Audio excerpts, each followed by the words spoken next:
धर्म की है जा धन की चिंता मत कर तू इंसान, जैसा तेरा कर्म है वैसा फल देगा भगवान। ओम नमः शिवाय અને હર હર મહાદેવ શિવ ભક્તો, હિન્દુ સનાતન ધર્મના દરેક લોકોને, મારી સાથે જોડાયેલા તમામ શિવ ભક્તોને મારા મહાદેવ। શિવ ભક્તો, આજના વિડીયોનું ટાઇટલ ખૂબ સરસ છે કે સારા સારા કર્મો કરતા રહો, દુનિયા જોવે કે ન જોવે, ભોળા મહાદેવ તો જુએ જ છે। શિવ ભક્તો, સારા સારા કર્મ કરતા રહેવા જોઈએ।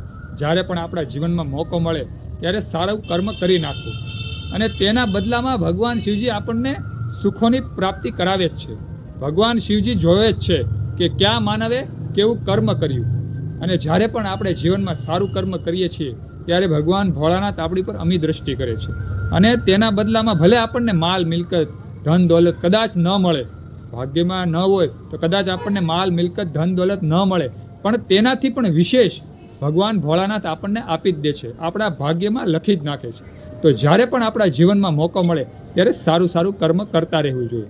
સારું કર્મ એટલે કે કોઈ માનવને આપણે સુખી કરીએ, કોઈ માનવને આપણે હેલ્પ કરીએ, કોઈ દુખિયારાને આપણે હેલ્પ કરીએ, એ સારું કર્મ કહેવાય। કોઈ જીવને આપણે દુઃખી થતા જોઈએ અને તરત જ તેના દુઃખમાં નિવારણ કરવામાં આપણે સતત એક્ટિવ થઈ જાય, તે લાગી જાય અને તેનું દુઃખ ઓટોમેટિક હળવું થઈ જાય અને તેનો આત્મો રાજી થાય, તો ભગવાન શિવજી પણ આપણી પર રાજી થઈ જાય છે, અને તે ભગવાન જુએ જ છે કે આ માનવે આ દુખિયારાની હેલ્પ કરી છે, આ માનવે આ દુખિયારાને આ સુખમાં ધકેલ્યો છે, તે ભગવાન શિવજી જોતા જ હોય છે અને આપણને આપણા સુખમાં વધારો કરે છે। ભગવાન શિવજી આપણને કોઈના કોઈ સ્વરૂપે મદદ કરે છે। તો શિવ ભક્તો, જ્યારે પણ આપણા જીવનમાં મોકો મળે ત્યારે આપણે સારા સારા કર્મ કરતા રહેવા। ભલે આપણે આજુબાજુના વ્યક્તિ ન જોતા હોય, કોઈ આપણા સગા વહાલા ન જોતા હોય, પણ ભગવાનની દ્રષ્ટિ એકદમ પારદર્શક છે। ભગવાન આપણી ઉપર જોતા જ હોય છે, દરેક જીવ ઉપર। જે જીવ સારા કર્મ કરે છે તેની પર સતત ભગવાન શિવજીની દ્રષ્ટિ પડતી જ હોય છે। ભગવાન અંતર્યામી છે અને તે આપણા આત્મામાં વસેલા છે।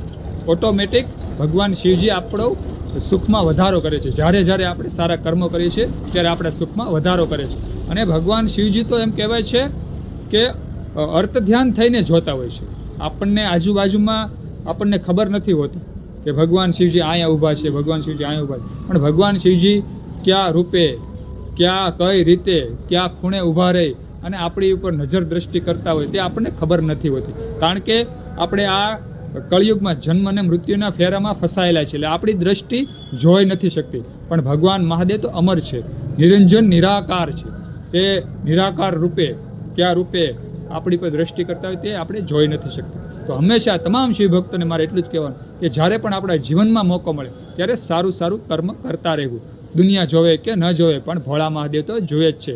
તો આવો સુંદર વિડીયો, ભક્તિમય વિડીયો જો તમને ગમ્યો હોય તો વિડીયોમાં લાઇક આપજો, વિડીયોના કોમેન્ટમાં હર હર મહાદેવ હર ઓમ નમઃ શિવાય લખજો, અને આ વિડીયો બીજા લોકોને શેર કરી દેજો।